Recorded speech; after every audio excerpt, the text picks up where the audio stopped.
How to clear all junk and cache in Windows 11 and Windows 10. Hey there, welcome back to our channel. Today, we're going to show you the easy way to clear all junk and cache in Windows 11 and Windows 10 in 2024.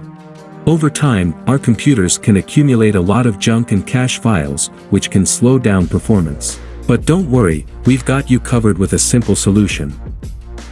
The first method we'll use is the built-in disk cleanup tool.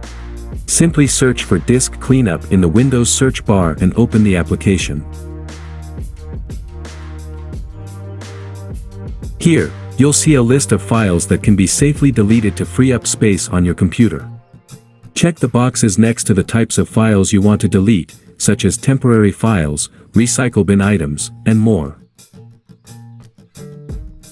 Once you've made your selections, click on OK to proceed. Disk Cleanup will ask you to confirm that you want to delete the selected files. Click on Delete Files to initiate the cleanup process.